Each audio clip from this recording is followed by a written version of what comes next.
eating or drinking or up here at the microphone. And now, John Stark will give us a moment of inspiration, followed by the Pledge of Allegiance and the four-way test.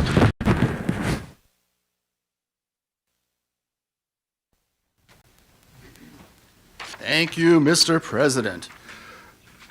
Well, here's some inspiration to start. I haven't put this suit on since February of last year, and it still fits. You're welcome. I got lucky today. This little duty has been on my refrigerator for many months, and I do have it by PDF and JPEG if anybody wants it. Let me know when I'm done, because it's pretty cool.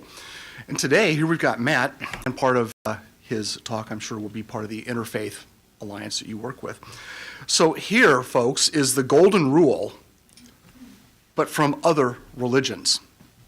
In Buddhism, they say, hurt not others that which pains yourself. Christianity, we all know, or most of us know, do unto others as you would have them do unto you. Quite often in sales training, they say, use the golden rule, and the problem with that is not everybody knows how you want to be treated, right? Hinduism says, treat others as you would yourself be treated.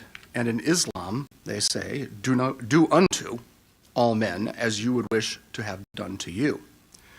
Judaism, I love this one, what you yourself hate, do to no man. Native Americans say, live in harmony, for we are all related. And in Sacred Earth, I do not know what that is, but that religion says, do as you will, as long as you harm no one. All those things tie in my opinion, to the four-way test. But I guess first we do the pledge. Then we do the four-way test. It would have been a hell of a segue. I pledge allegiance to the flag of the United States of America and to the republic for which it stands, one nation, under God, indivisible, with liberty and justice for all. And the four-way test, that ties in so well with this. Is it the truth? Is it fair to all concerned? Will it build goodwill and better friendships? And will it be beneficial to all concerned? Hi to all of you Rotarians, and say hello to someone else. And somewhere here is a wet wipe. Oh, you got it? Okay.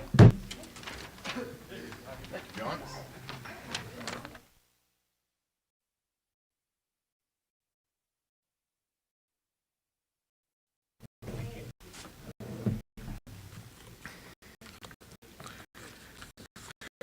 All right. Want to wish Adam Voice a happy birthday today. I don't think he's here. But also on this date, in 1977, the first test flight of the shuttle occurred. Does anyone remember the space shuttle? And now, I should say, and the now defunct planet Pluto was discovered on this date in 1930. I think quite a few of you here remember when that was discovered. Oh, maybe not. Also having a birthday today is Oko Yono, who is one of the few people on the planet who sings worse than I do. And that is why I didn't sing happy birthday. Did you? If any of you are looking for some more volunteer duties for our Rotary Club, besides signing up, as John did, for the Moment of Inspiration on Thursdays, a couple of our committees have a need for some additional members. The Awards Committee, chaired by Art Whitmack, is getting ready to select some Educators of the Year. Could use your help. And the Rotary Youth Exchange Committee is looking to add a few new members. Josh Braby is the current committee chair. You can reach out to the Rotary office or directly to the committee chairs if you'd be interested in helping to serve on those committees.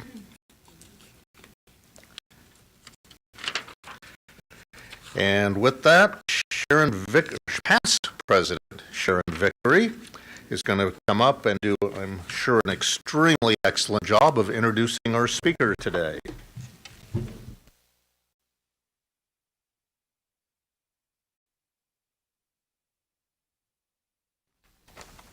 Thank you very much. It's quite the setup there. Thank you, Doug. President Doug, it is my honor and privilege to introduce today's speaker, Matt Unger. Matt has been CEO of DMARC approximately 20 months, since July of 2019. Prior to taking on this role, he spent 6 years with the Iowa Food Bank of Iowa, in a variety of positions, including Chief Operating Officer. Before joining the nonprofit sector, Matt spent a 12-year career in politics, participating in several statewide caucuses, gubernatorial campaigns, and held the position of Chief of Staff for Lieutenant Governor Patty Judge. In addition to serving the community as a Rotarian, Matt is also volunteer and board member of the Korean Culture Center and Greater Des Moines Leadership Institute. As if that isn't enough to keep him busy and off the streets, Matt is also a founding member of the Iowa Hunger Coalition, and has been on the leadership team of an Iowa nonprofit alliance, soon to be launched after more than 3 years of planning and preparation. When he's not working with the DMARC team to secure food for more than 58,000 of our citizens in need, Matt is also an avid bike rider of our Iowa bike trails and an unwavering Wisconsin fan, as you'll see by his mask, but especially a cheesehead of the Green Bay Packers. I was going to bring you a cheesehead today, but I couldn't find one. Please help me welcome our very own Rotary Trivia King and DMARC CEO, Matt Unger.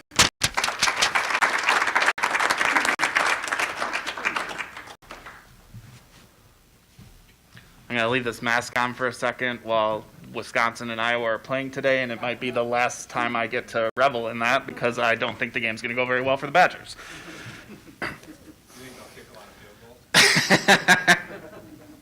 So I'm going to go for it on 4th down. Shout out to Aaron Rodgers. Well, thank you for having me here today. I've done some other Rotary presentations, but this is the first one I've gotten to do for my home Rotary Club, which is exciting for me. I'm going to talk a little bit about DMARC and kind of what we've done to get through this pandemic.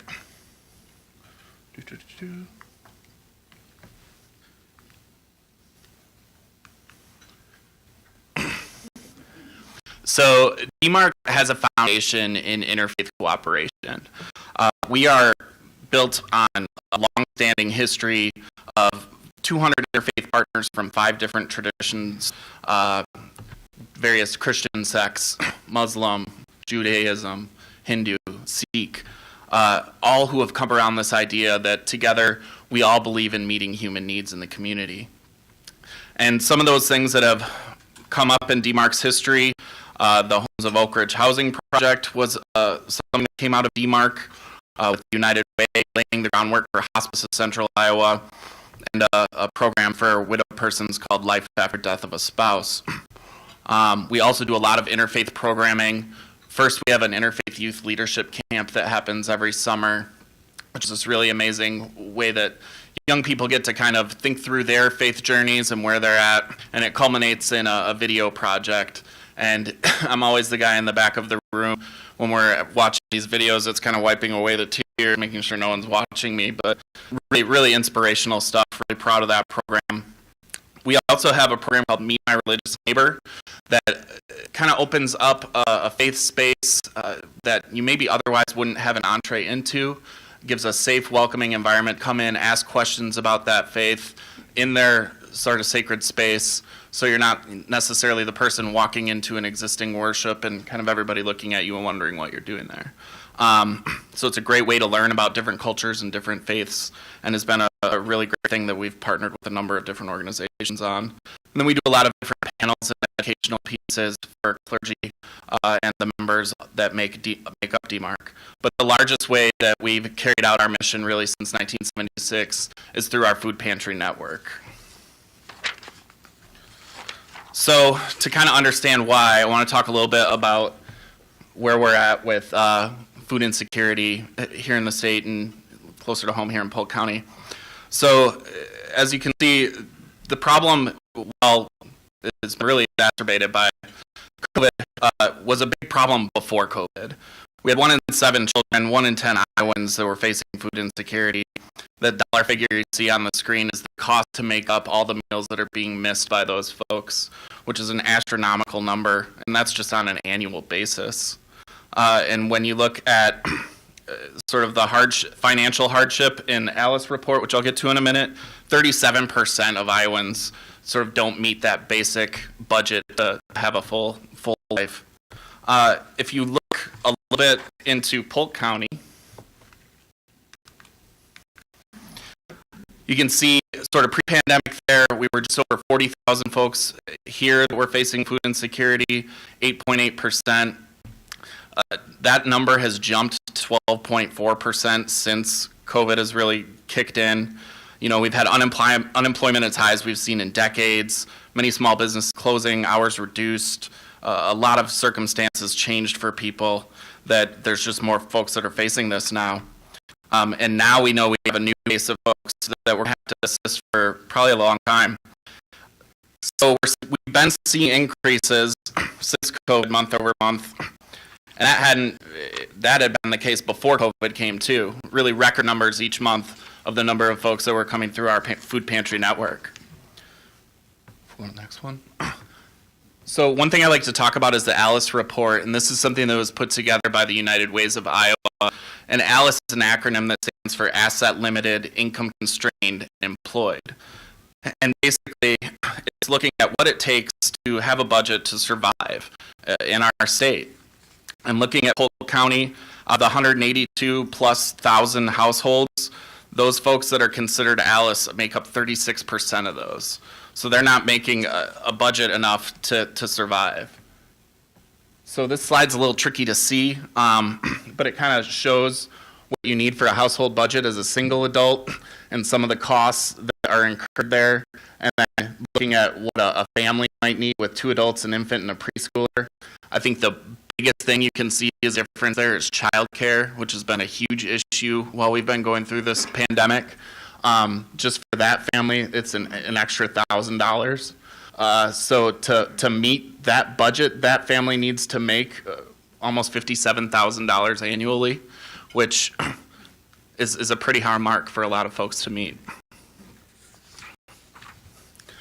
So what do we do to try to help these folks?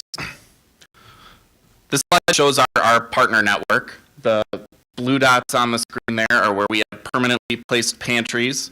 There's 14 of those across the metro and in the suburbs. We've got mobile pantries that are represented by the green dots in roughly 31 locations where maybe there's not great pantry service there, or maybe there's not a pantry that's open regularly. And in our most recent year end, we had served over 58,000 unique individuals. So maybe those folks came once, maybe they came every month, but looking at an unduplicated number, over 58,000 in the year, which was another record for us. So what we do in our network, we provide a 3 to 4 day supply of food for folks once per month from any of the 44 locations. They can also come in anytime to get perishable items, fresh produce, things that we've gotten through food rescue, maybe from retailers or wholesalers, and they can supplement what they're being able to bring home on their own that way. We've got a few pillars that we lean on with our pantry network. The first is providing a dignified experience. We work really hard to make it an inviting environment when we can, which we haven't been able to do in the pandemic. We try to operate them like small grocery stores where you can come in, shop the aisles, pick what you want for your family, take the items that you need, but we've had to kind of shift that a little bit in the pandemic. No judgments. We never turn anyone away. And the other piece is we try to guarantee that we'll have certain items.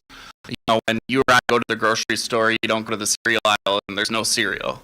We want to make sure for those staple items that these families need, we guarantee that we have them in our pantry network and that those items are there and they can rely on it.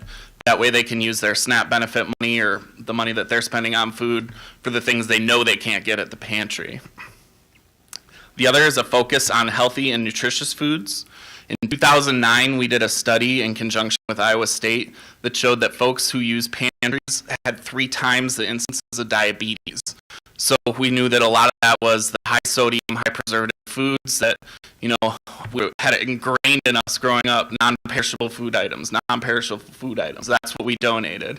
But we have really shifted the paradigm to providing more fresh foods, more produce, wholesome, nutritious, good food, so that we're not complicating the issues that these folks are already facing. And then the third thing that we really lean on is collecting data.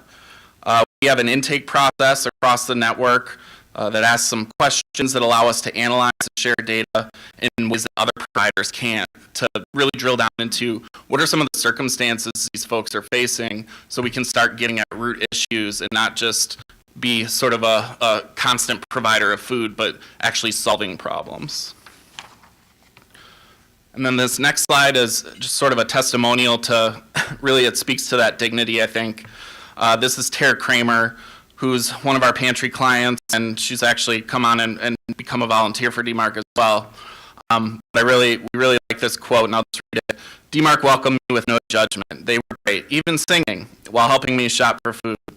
They treated me like I mattered, and that's what's really important to us, that people feel like when they come to one of our pantries, we're treating you like we would treat anybody else. Shout out, John.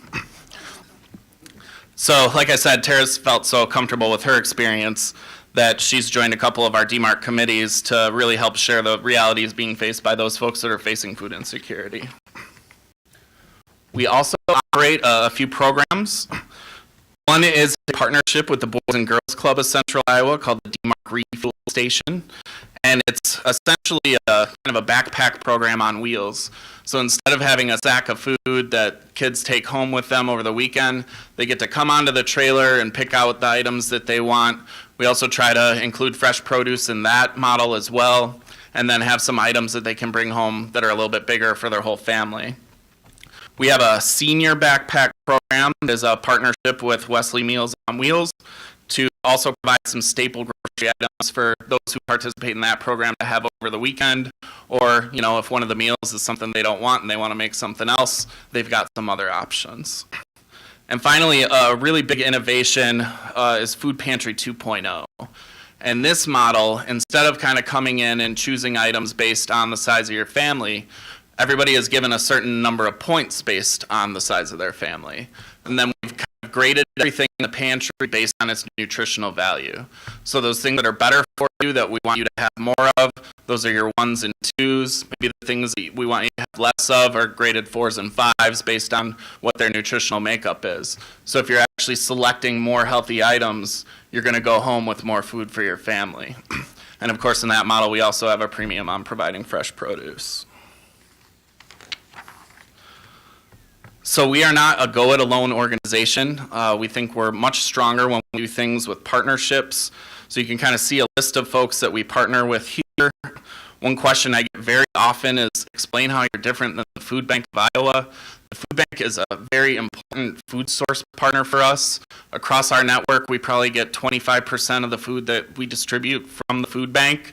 And then the way our network is built is, if you're a food bank partner, say you're a small pantry in Wright County, you can get a certain amount of food from the food bank. Then you have to either, through drives or purchasing food, make up the difference of what you need, or you just don't have items for those folks who are coming.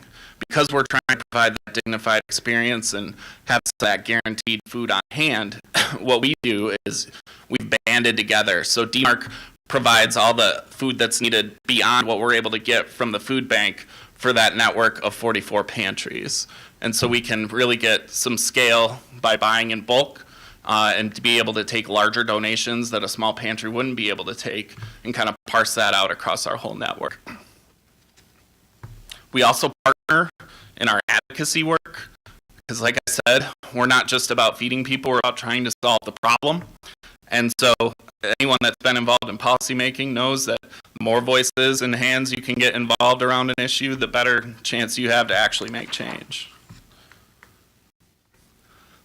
I mentioned that data is a big thing for us, and it's really one of the things that we can do that other organizations can't.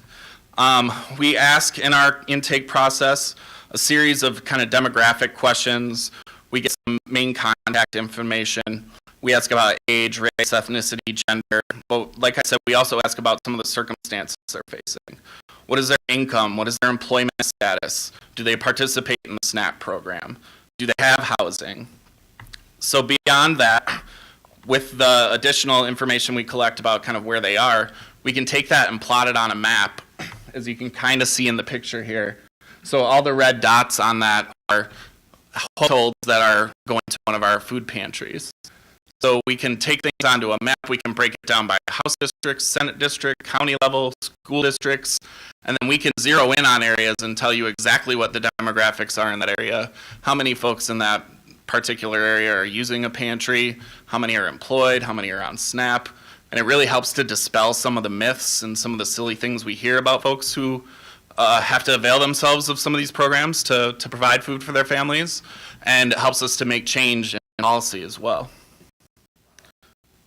And it gets past sort of the stories are important, the human stories are important, that kind of give you a real face to what someone's facing.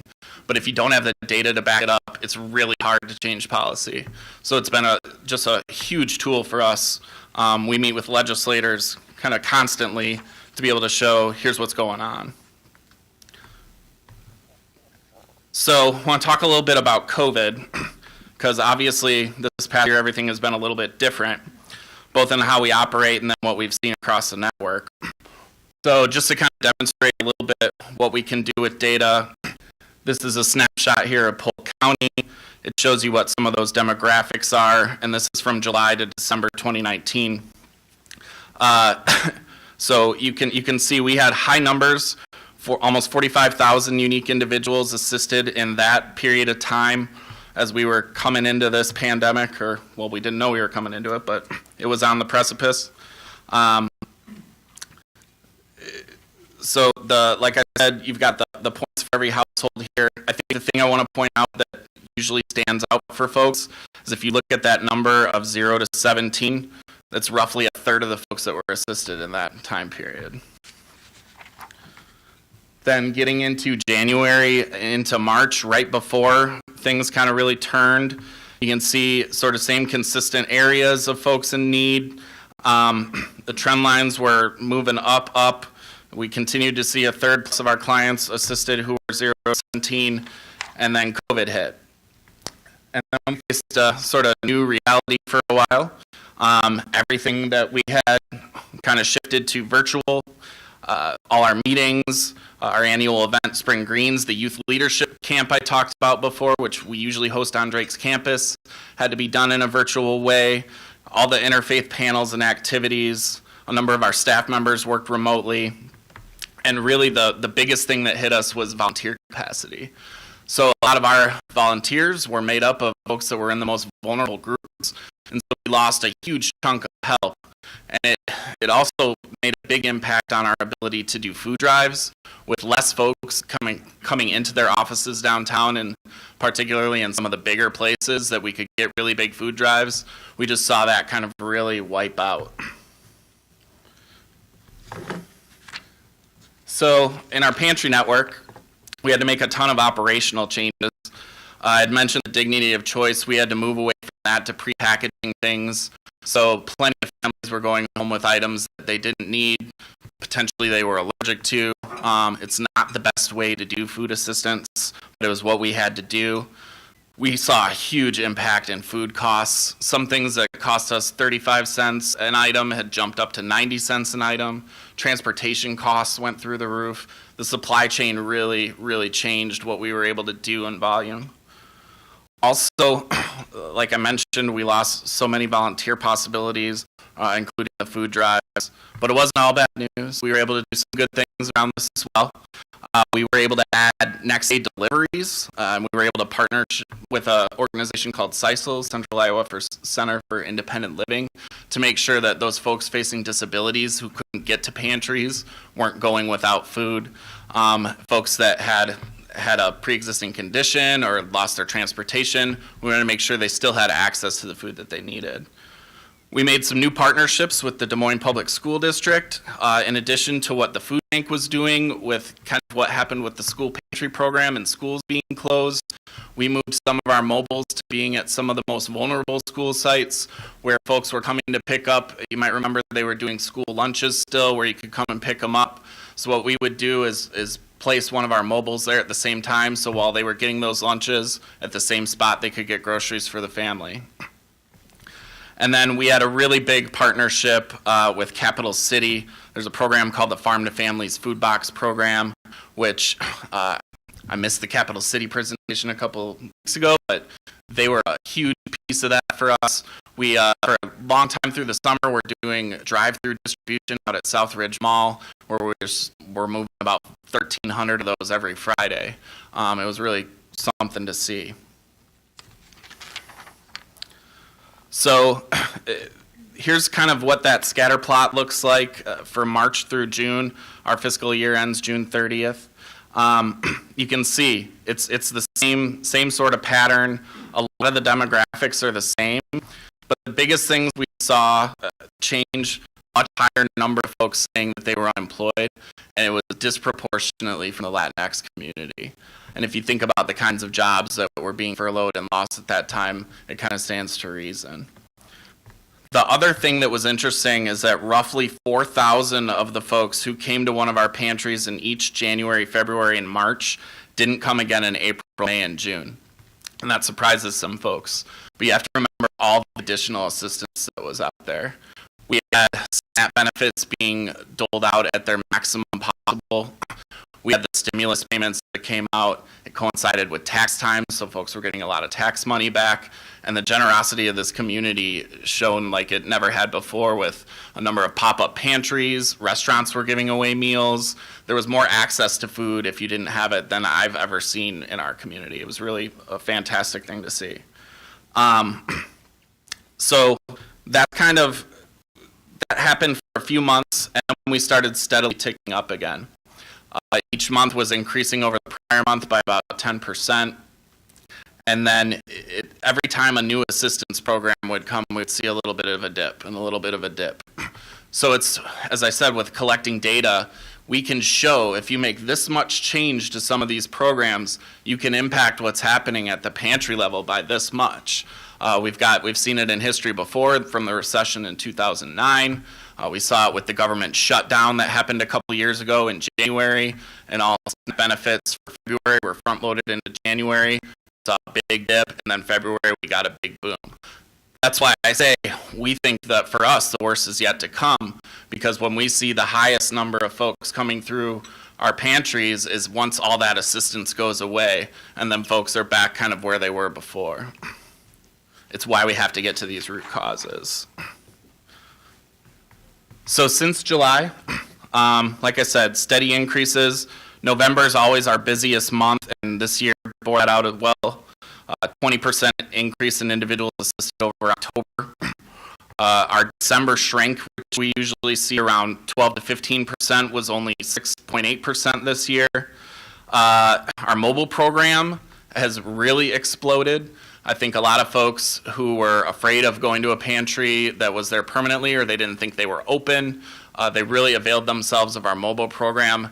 And where, if we look at the collection of mobiles as sort of the 15th pantry in our network, it usually ranks about 10th or 11th in volume. Since we've been going through the pandemic, it's been running about second or third in volume.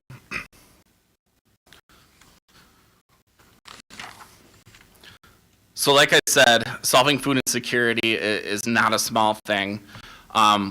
It's kind of a twofold thing. One, we have to continue to meet the current needs, and we're going to continue to do that. We're going to continue to provide the food for those who need it. We're going to stick to our tenets, but we have to get at root causes. We got to look at wages, income, housing costs, transportation issues, childcare, healthcare. If we can't address all these issues, it's not going to solve any of them. I like to think of sort of an example of a bullseye, but instead of the center of the bullseye being small, it's picture a bigger center, and then you have the rings around it. I think this center bullseye are these folks that have gotten stuck in this generational cyclical poverty and need, And we've got to start solving issues for these folks so we can shrink that. The emergency food system exists for those outer rings, for those folks who are going through a situation or, lose a job, have a health issue, something comes up that they just need a little extra help. We've got to get back to that being the focus of the larger group of folks that we're trying to assist, and not folks that have become just completely dependent on these systems. We have to solve some of the other issues because the charitable response can only do so much. So we try to be engaged leaders in that space. Like I said, we work with the legislature, work with a lot of other organizations to kind of approach these problems and see what we can do about them. Now, looking to the future, I'm sharing a little bit of a secret with all of you. So you have to keep a secret, but we're going to be moving into a new building. So in 2014, when we moved into our building, our network saw 126,000 annual visits. Just 5 years later, that number ballooned to 228,000 visits. We simply don't have room for one more pallet or one more person where we're at now. And we've already been given a secondary warehouse from the county through the city to use, where we're housing a lot of the food that kind of restocks what we're filling orders with. And it's maddening from an efficiency standpoint, trying to bring things back and forth from 2 locations to fulfill orders. So while we've been able to do it, with the needs of a new population coming in and what we know is coming, and just being the need that was there before, we couldn't continue to do it where we are now. A new building will also help us manage the network effectively and make sure we're being good stewards of our donors' investments. And so to consolidate into one location, we're going to be able to do that. This project would also dramatically improve the efficiency of our mobile pantry program by allowing the vehicles to be stocked, stored, and managed securely indoors. Right now, that all happens outside, kind of up in a fenced-in area up on the hill away from our office. So times like the last couple weeks, our poor team is out there trying to stock these pantries in the elements. Also, we spend a considerable amount of money then on climate control in these, both in the summer and the winter, to make sure that we're not freezing everything or that things are staying cool enough, because we can't take things on and off of those every time. It's sort of like a restock at the store. Imagine if the store took everything off the shelves every night. We can't do that in this model either. So we'll be able to move those indoors and save a ton of money on that program and make it much more efficient and effective. It would also allow us to consolidate our space, have the capacity to store more products. We've had to turn a lot of donations away because we simply don't have space to store it, particularly where frozen and fresh items are concerned. And then we have to purchase those in smaller amounts, which we spend a lot of money on to do. So that will be down the road. We'll be launching a capital campaign later this year, so stay tuned for that. But with that, I would take any questions you all have.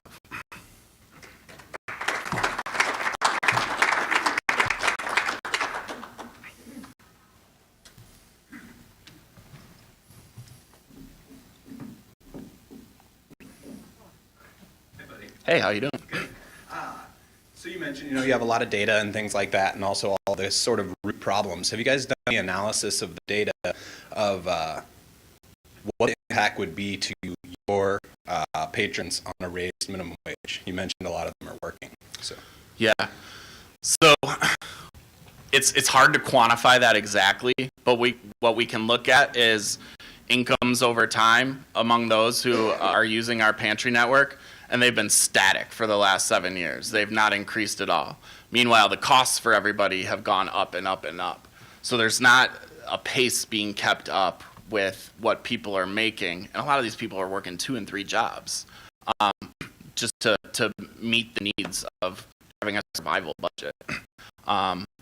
With a minimum wage as low as we have now, and a lot of folks working multiple minimum wage jobs, if you get up to $15 an hour, say, and you're working 2 jobs, it almost triples your salary. Now, there's a whole lot of tricky economics that go into that, but we've got to look at ways to raise incomes. Matt, I have an email question from Kent Sovereign. He says, Matt, thanks for being here. In what ways does DMARC's food program address the unique challenges of food insecurity and hunger among older populations, especially those that are increasingly isolated because of the pandemic? That's a good question. Thanks, Ken. We part of what we're trying to do with our delivery program is make sure that folks have access and have a way to get food.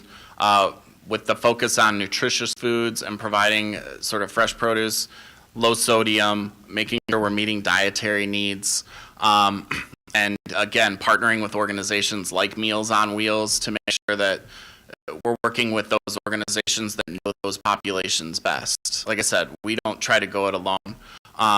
I tend to think in a design thinking sort of way, which sort of dictates that you need to go to the community that you're trying to have something for and understand from them what they need and how they need it. So that's the approach we take, and we try to do that through partnerships, and we've had a reasonable amount of success doing so.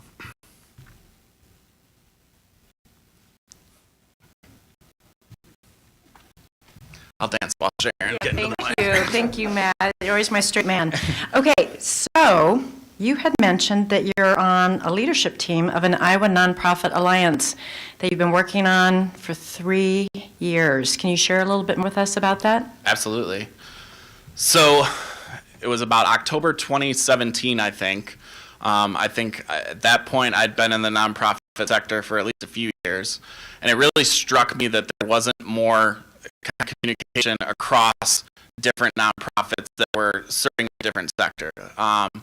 For instance, arts nonprofits weren't really talking to human service nonprofits, but a lot of the issues that we were all facing were similar, and there wasn't a voice for us in the Capitol or otherwise. So I got together with a group of other nonprofit leaders, and we started doing studies. We did a feasibility study. We were able to get a grant to fund that, to see, is there a need for something like this? Would nonprofits in Iowa want to be a part of a larger alliance or association? We got an overwhelmingly positive response from that. We're able to leverage that into some additional funding to try and get things parsed out. So now we're at a point of articles of incorporation and bylaws and seating a first board. We were able to do some things during the pandemic. One of the people on the leadership team with us is Deanne Cook, who leads the United Ways of Iowa. So with her, we were able to try to see what we could do with advocacy, if we could pull together a broader group of nonprofits to start looking at some things. We were able to put together a few reports that helped with some of the things that got put together then with CARES Act funding that was given to the state and had the state discretion to be spent. So we're really close to launching this and really excited about what it holds for the future for the nonprofit sector across the whole state, to be able to share that voice, particularly with policymakers, because I think a lot of us here oftentimes, well, government doesn't need to do that, the nonprofit sector will take care of it, the nonprofit sector will take care of it. And, individual pieces of the nonprofit sector might speak up about it, but like I said, the more voices you can get together and the more hands you can get around an issue, the more likely you are going to be able to make a change with it. And so that's what we're trying to do with this alliance.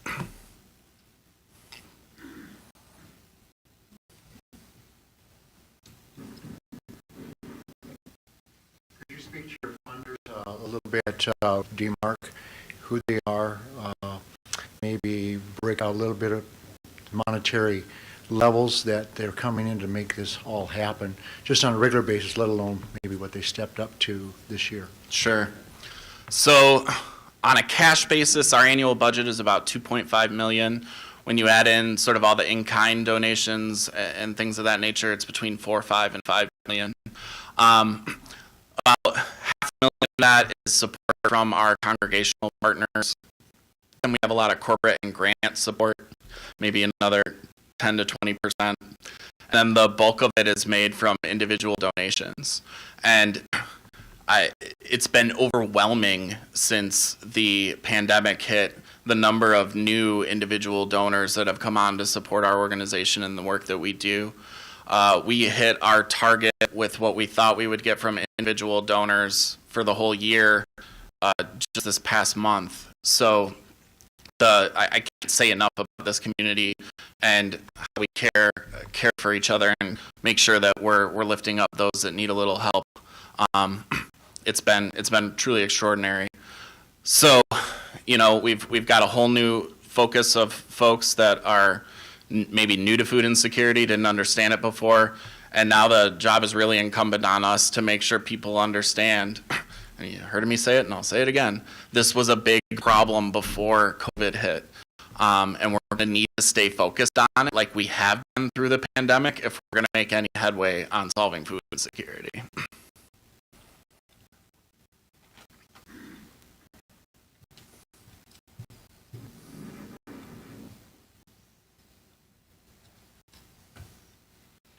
Thank you, Matt.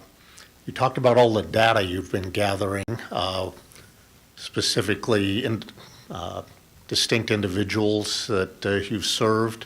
So is it every time someone comes, you're collecting that data from them? They have to fill out paperwork, or you ask them some questions, you log that in? How does that happen?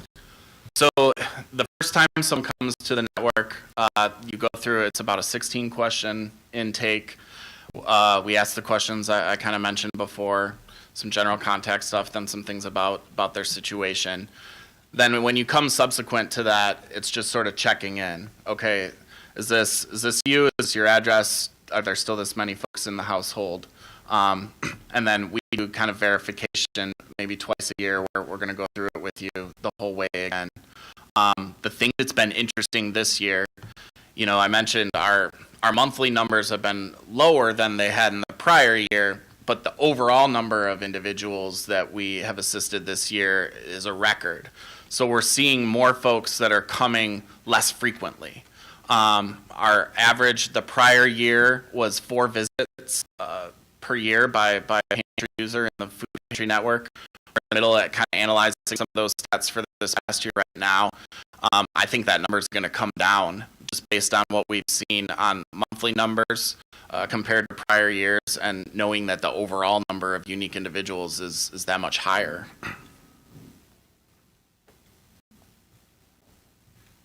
Question from live stream watcher Roberta Yoder. She says, I send periodic monetary donations to DMARC Pantry in the suburb in which I live. Is there more benefit to DMARC for I to instead direct these donations to the DMARC headquarters? It's a tough question to answer because it depends on what you're funding. So of the 14 pantries that we work with in our network, they're covering the costs of having that building, the cost to heat it, the electricity, if they pay their staff, those costs. So I'd hate to tell you, no, stop donating to them and donate to us. They need your funds as well. From the food perspective, we are trying to provide all the food that these pantries in our network need so that they can focus on doing the work and not having to raise the food. We're raising it for them. Then they order that from us on kind of a weekly basis. So the tricky answer is you should be donating to both. But just to kind of explain, we're providing the food. They still have the overhead for those buildings and for their staff where they're at. Well, thank you very much. I'd be remiss not to mention, too, my thanks. When we first went through the pandemic here, the club decided to take the money that was left over from food and split it between the food bank and DMARC, and that meant a lot to us, and I just want to thank you all for that.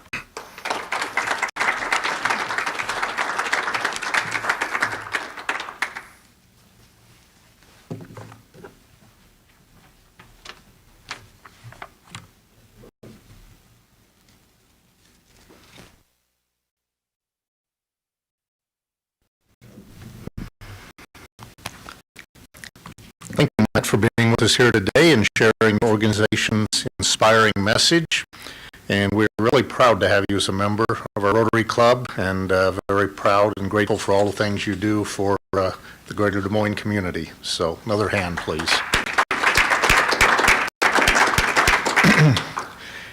And Chris Anderson was so extremely disappointed that he couldn't be here today so that he could give you your trophy in person for the Trivia Fellowship meeting. Trophy sharp as a tack, but hopefully we'll get the two of you in the same room and we can make that trophy presentation. I'm sure that's something you'll treasure for the rest of your life. Put it on the mantle. Yes. And in honor of your presentation today, we're donating the book 101 Animal Superpowers to the Downtown School Library in your honor. So I know you subscribe some words of encouragement to our young readers. And I don't know if you could see it back there, if it showed up on live streaming, but there's a fly buzzing around up here, so maybe spring is here after all. We've got these high temperatures today. Upcoming speakers. Next week, Colonel Chad Stone from the Iowa National Guard. On March 4th, Todd Summerfeld from President of Cred Tools. And on March 11th, John Hawkins, Boys to Men Youth Programs. So thank you again for being with us here today in person, watching on live stream. Today we've got about 30 people here, and hopefully weather gets a little nicer, which could be next week. We'll get a few more people in here to enjoy our speakers. So appreciate everyone being here. And even if you're watching later on YouTube. And with that, we are adjourned.